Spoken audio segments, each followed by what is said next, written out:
All right, let's dive into one of the biggest stories in the global economy right now. We're looking at two giants, but they're on completely different paths. On one hand, you've got the established, reigning superpower, and on the other, the fastest growing major economy on the planet.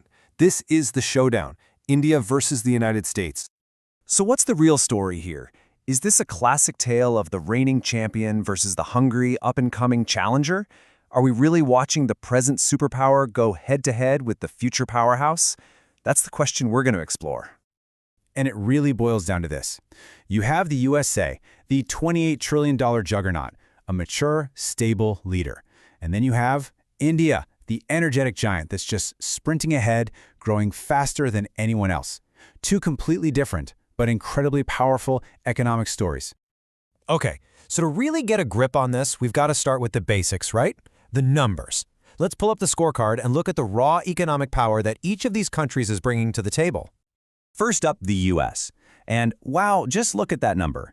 Its gross domestic product, or GDP, is a staggering $28 trillion. To put that in perspective, that's the total value of everything made and sold in the country in a year. It is, by a long shot, the largest economy in the world. Now let's switch gears to India. Its GDP is sitting around $4 trillion. That's a huge number, making it the fifth largest economy in the world. But yeah, you can see the gap right away. The US economy is still about 7 times bigger. But, and this is a huge but, that number doesn't tell the whole story. And this is where things get really, really interesting. It's all about the speed. While the US is growing at a solid, steady 2%, India is just rocketing forward at around 7%. So even though the US has a massive head start, India is closing that gap at an absolutely incredible pace. So, okay, those are huge national numbers. But what does that actually mean for the average person? Well, in the US, the average income is about $85,000. In India, is closer to $2,700. Now, that huge difference really comes down to population and development. The US has a smaller population and well-established industries, while India's 1.4 billion people are just now entering the middle class in massive numbers. And you know, whenever we're talking about money and income, there's always another character in the story: inflation.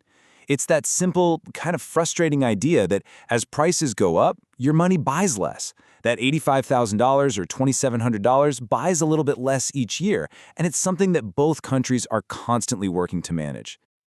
All right, we've looked at the money. But an economy isn't just about dollars and cents. It's about people. And this next part, this is where India has what you might call a secret weapon. We're talking about people power and how demographics could literally change the entire game. I mean, just look at this. It's a tale of two generations. The average age in the US is 38, but in India, the average age is just 28. Think about that for a second. A whole decade younger.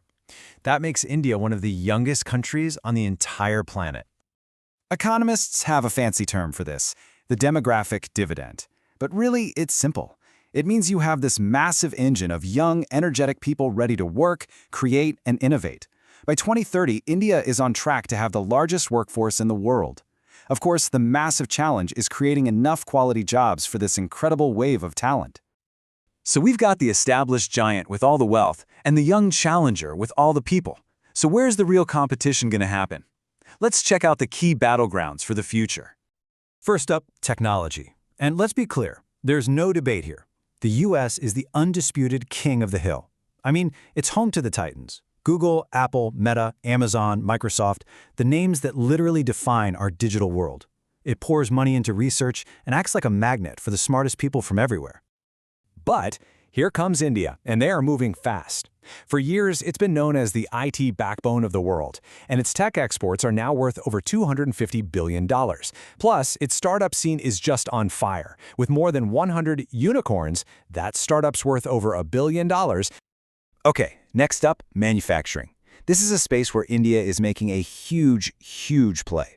They've launched this massive Make in India push, using incentives and pouring money into building new roads, ports, and factories to convince global giants like Apple and Samsung to build more of their stuff right there. And finally, let's talk about global influence. The US has that traditional superpower clout. The US dollar is king, which gives it incredible economic power. India's influence is a bit different. It's not about military might as much as its sheer economic gravity, its massive market, and its growing leadership role in groups like the G20. its voice just keeps getting louder. So, after looking at the money, the people, and the industries, where is all of this headed? What's the bottom line? Let's turn to the predictions and see what the experts are forecasting. The timeline here is pretty mind-blowing. By 2027, that's just a few years away. India is expected to blow past Japan and Germany to become the world's third largest economy. By 2030, its workforce will be the biggest on Earth. And by 2050, well, some analysts think we could be looking at a whole new global balance, with India in a position to challenge the US for that #1 spot. You know, this quote really nails it. The USA is the superpower of today. Its power is defined by its existing wealth, its tech, its global influence. India is the powerhouse of tomorrow. Its power is defined by its incredible growth, its youth, and its just massive, undeniable potential. So in the end, maybe India versus the US is the wrong way to look at it. The real story isn't about a winner and a loser. It's about how these two massive, deeply connected economies are going to navigate the future, sometimes as partners, sometimes as rivals, and how they will together shape the one global future that we all share. It's a story that's still being written, and it's one we'll all be watching for decades to come.